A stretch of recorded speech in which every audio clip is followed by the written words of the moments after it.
Hello and welcome to a presentation that demonstrates important findings from a capstone presentation that emboldens the importance of self-reflection and the role it plays in improving the personal and professional lives of healthcare workers and the indirect effects it has on improving the relationships with patients and employers. I'm Billy Rachal, your host and a candidate in the Master of Science in Nursing Education program at Excelsior College. This presentation was created to exhibit the results from a capstone presentation in nursing education to show that empirical evidence confirmed a lack of critical thinking abilities in novice healthcare workers, which creates a theory to practice gap, ultimately causing deleterious effects on themselves, their patients, and their employers. Further aims of this presentation support how self-reflection helps increase critical thinking and how maladaptive beliefs and behaviors are the drivers for the underutilization of holistic concepts such as self-reflection. Remaining objectives of this presentation will showcase the importance of theoretical frameworks, instructional designs, and effective evaluation strategies and how they were used to make this interprofessional training meaningful and effective. Constructivism gives students the ability to make their own decisions on learning styles, techniques, and methods that are self-specific to themselves and helps ensure higher levels of achievement and success. A problem-based learning case study that promoted a student-centered learning environment and interprofessional education was chosen for this capstone project to further allow students to deepen their learning and ability to grow critical thinking skills through social engagement and collaborative environments that foster critical reflection and feedback from peers. The empirical evidence realized throughout the discovery and investigative phase of this capstone project proved the positive benefits of holistic concepts such as self-reflection and how this and other holistic concepts are widely misunderstood amongst healthcare workers. The evidence was also overwhelming and revealed a serious knowledge deficit in healthcare workers, primarily in new graduate and novice nurses. During meta-analysis and systematic review of empirical data, the evidence showed significant concerns for gaps in knowledge that were the result of theory-practice gaps. It is these theory-practice gaps that are also responsible for the immaturity of critical thinking skills amongst healthcare workers that far too often results in erroneous decisions that negatively harms patients and places their lives at risk. Supportive self-reflection also showed promise in improving personal and professional lives, but especially those of healthcare workers because of its strong correlation with developing deeper levels of learning and critical thinking pathways within the brain. Lastly, the findings also reported that despite misconceptions and the lack of understanding regarding the importance of self-reflection amongst healthcare workers, interprofessional education trainings, such as this capstone, are vital in removing these maladaptive behaviors and ways of thinking, and that once healthcare workers receive adequate knowledge regarding self-reflection, they become more susceptible and open to the exponential opportunities that accompany self-reflection.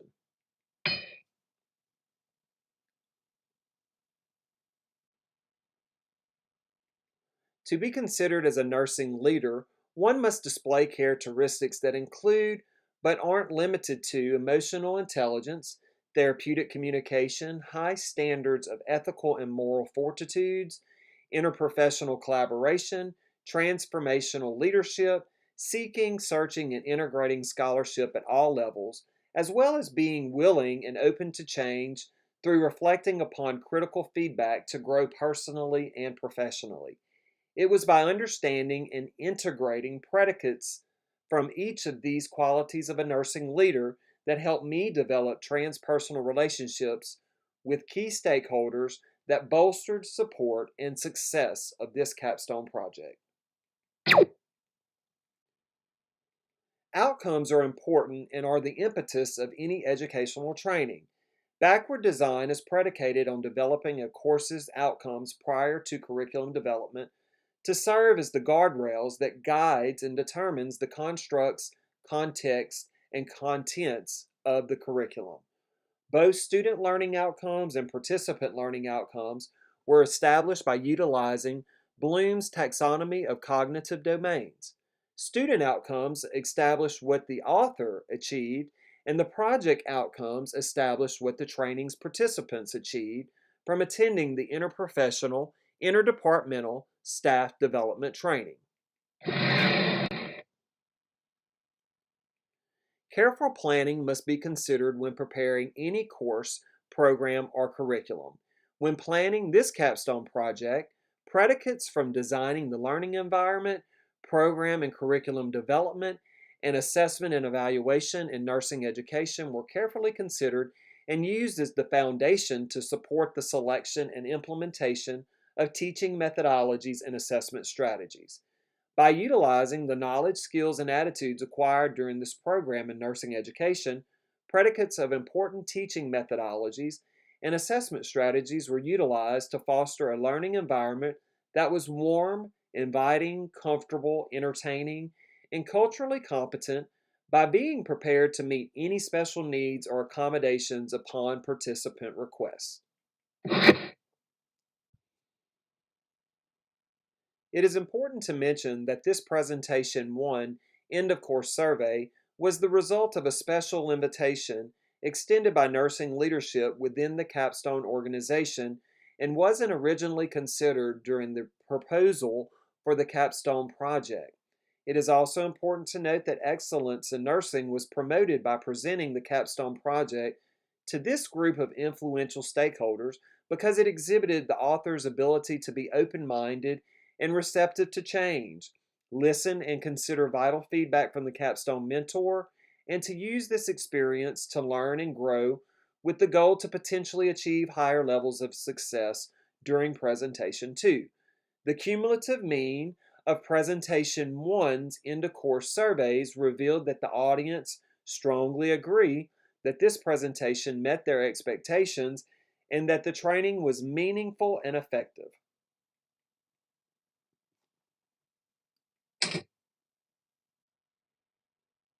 These are the results of the pre-training questionnaire from Presentation 2, where students displayed their levels of existing knowledge pertaining to self-reflection prior to the implementation of this interdepartmental professional staff development training. The cumulative mean revealed that the audience was somewhat familiar with self-reflection and its benefits. This score was compared with the audience's post-training questionnaire scores to conclude whether or not Project Learning Outcome 2 was achieved and will be discussed later in this presentation.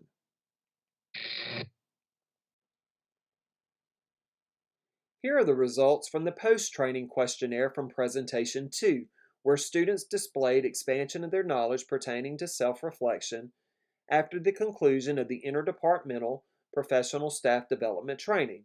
The cumulative mean revealed a significant increase in self-reflection knowledge when comparing past and present knowledge, with scores moving from somewhat familiar self-reflection noted in the pre-training questionnaire to very familiar self-reflection in the post-training questionnaire.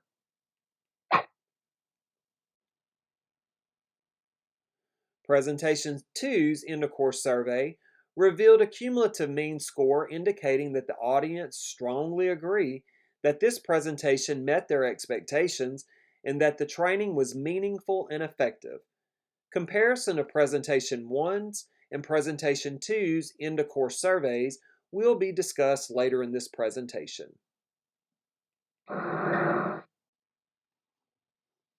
Achievement of the capstone presentation's outcomes were considered summative evaluations because the participants' scores were considered final. Project Learning Outcome 2, the participants will demonstrate a 25% increase in their knowledge of self-reflection by comparing pre- and post-assessment scores, was considered ambitious and was not achieved. Explanation and significance of aggregate data used to determine the achievement of Project Learning Outcome 2 will be discussed next.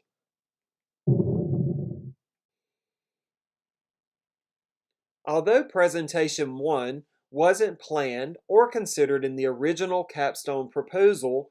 It was determined through collaboration and feedback from the capstone mentor and the capstone organization's clinical nurse educator that the pre-training and post-training questionnaires would not be used, and that due to time constraints, only the end-of-course surveys would be used to determine the effectiveness of Presentation 1.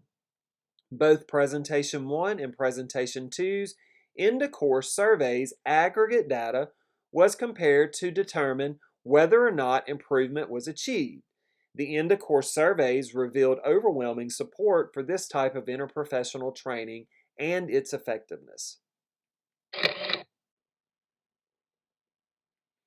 The use of psychometrics is unreliable for determining the internal consistencies for Likert scales of small sample sizes, such as those used during this capstone presentation. Levels of achievement for Project Outcome 2 were determined by calculating and using the mean values. The results showed the cumulative mean average of the pre-training questionnaire was 3.99 and the cumulative mean average for the post-training questionnaire was 4.77, resulting in a 0.78 or 19.5% increase in self-reflection knowledge. As mentioned earlier, the goal of participants increasing their knowledge by at least 25% upon comparison of pre- and post-training questionnaires was not achieved. However, a 19.5% increase in self-reflection knowledge should be considered significant. Presentation 2's end-of-course surveys aggregate data revealed that 96.1% of the participants strongly agree of the effectiveness of the interdepartmental professional staff development training.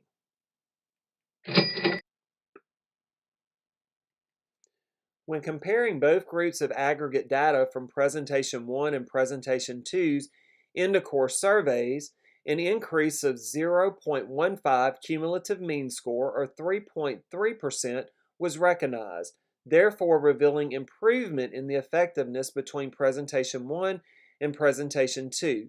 It is important to note that there was 28 participants in Presentation 2 and 29 participants in Presentation 1.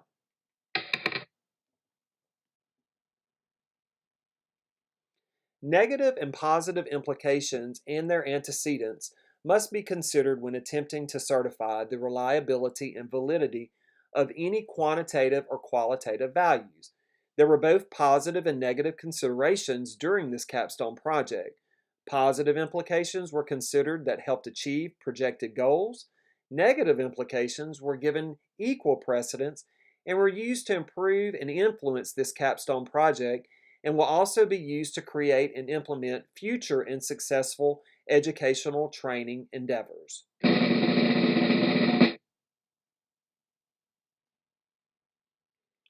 This capstone experience allowed me to use the knowledge, skills, and attitudes I've learned throughout this program to strive for excellence in nursing education by functioning as a transformative leader and as an agent of change by being mindful, available, compassionate, therapeutic, receptive to peer review and their critical feedback, performing self-reflection, and remaining open to other reflective processes, by being enthusiastic for the learning process, and being receptive to change and the promise that change brings, as evident by accepting the unexpected invitation to present this capstone project to nursing leadership and management, as well as being a good steward of hospital resources and the efforts invested in the allocation of logistics needed for coordination and the implementation of this capstone project.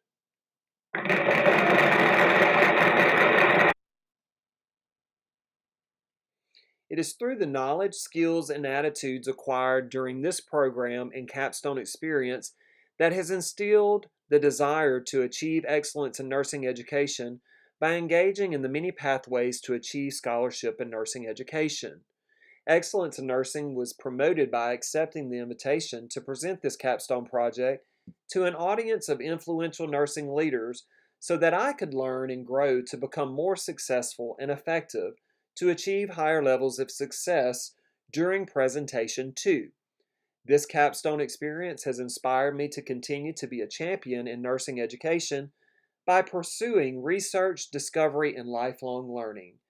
Excellence in nursing was also achieved because important knowledge and data analytics were shared with influential stakeholders within the Capstone organization that showed the promise that the Capstone project offers to help bridge the theory practice gap and increase patient satisfaction, promote patient centered care, reduce hostility and incivility in the workplace, to optimize work environments, and to achieve personal levels of self efficacy and self actualization while also helping to reduce expensive litigation and attrition rates.